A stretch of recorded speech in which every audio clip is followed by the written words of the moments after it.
Good times roll. J.D. McPherson on Kids Place Live. I'm Kenny Curtis, rolling through a Tuesday that just so happens to be Election Day. Welcome to November 3rd, 2020. Fine music coming up. We're going to talk Thanksgiving. We're going to talk turkey. You know, it's funny because holiday, we went right to the holidays, didn't we? We went right to Christmas. I was out actually at, was it Home Depot or Lowe's? One of those stores on Halloween Day, and all the Christmas stuff was out. It was crazy. Again, this is actually the second time this has happened to me.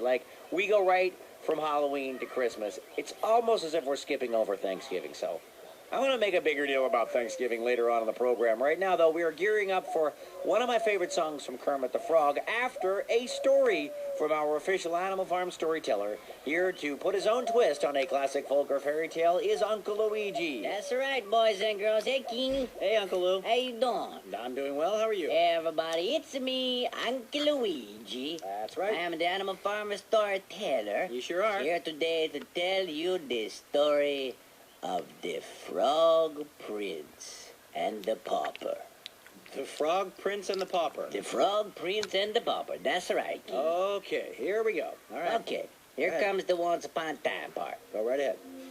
Once upon a time, there was, as you might expect, a prince. And he was a very nice guy. And he lived in a very nice top-of-the-line castle in a beautiful, if entirely fictional town, in a very fictional valley, in a completely made-up land. But this prince, he kind of had a problem. You see, he didn't always like being a prince. People following him everywhere, having to wear the crown all the time, which was very heavy. Having to go to royal functions all the time and dress nice and say hello and bow and curtsy and pardon people and all that stuff. He didn't like that. And to make matters worse, he was having problems with his neighbor, who was a witch. Yeah, that's right, a witch. There were witches everywhere in Storybook Land. It's a witch problem in his kingdom, believe me. You know how some suburban neighborhoods you have a gang problem? Well, in the storybook world, it's a witch problem. They're everywhere. And there's this one witch who really had it in for the prince and happened to live next to him. I can't remember why she didn't like him. I don't know. Something somebody said about somebody's mom. I don't remember exactly. But the point is, this witch, she didn't like this prince. And he didn't really like being a prince. He was to have a little bit of an identity crisis, boys and girls. And so one day, he took a little walk. He decided to go down to the Circle K to get a slushie. The Circle K? Yeah. Circle K? Well, actually, it might have been a Sheetz. I don't remember. Oh, a Sheetz, okay. A Royal Farm? Royal Farm, yeah, okay, well, whatever. Anyway, it's not important. The point is, he go down to the Circle K to get himself a slushie. And when he walk in and go over to the slushie machine, he see the guy working the slushie machine looks just like him. I mean, not a little bit like him. Not like, hey, they resemble each other. I mean, this guy looks exactly like the prince. And the prince look at him, he look at the prince and like, dude, we look exactly alike. Yeah. So they get it to talking. Turns out the slushie guy, he doesn't like being a slushie guy. Turns out the prince doesn't like being a prince. They say, why don't we trade? It'll be great. Yeah, the slushie guy says, I've always wanted to be a prince and be rich. And the prince says, I love slushies. I can have all I can eat here. It's a perfect deal. So they go in the back room, they switch clothes. The slushie guy, he put on the heavy crown and the fancy clothes. And the prince, he put on the paper hat and the apron. And that's that. Well, it works out nicely for a little while. Yeah, the prince, the first thing he does, he pour himself a grape slushie. He loves it. He has one, has another one, and then gets the worst case of brain freeze anybody in the kingdom had ever had.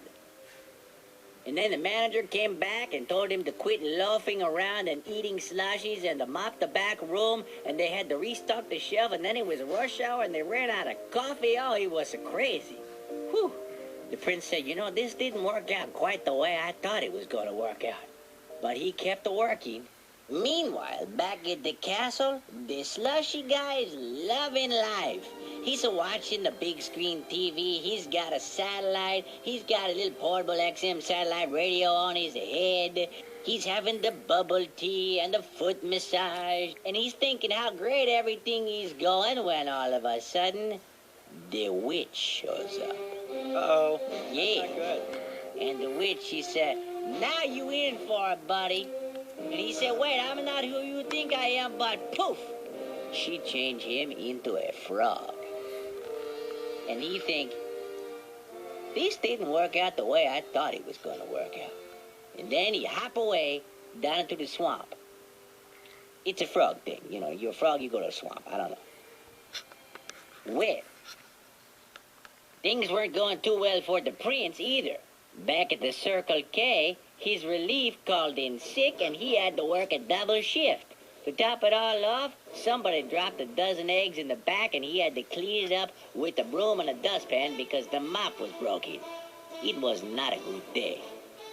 It was worse for the slushy guy because he was now a frog and was swimming around in the swamp trying to figure out what to do with himself when, as luck would have it, a beautiful princess mysteriously showed up. Yeah, she was, living in a neighboring alternate reality, and she just happened to come by to play with her beautiful ball, which she loved very much. Suddenly, a gust of wind came and blew the ball into the swamp, and the princess began to cry. She said, "I gotta have my ball back. I need my ball back."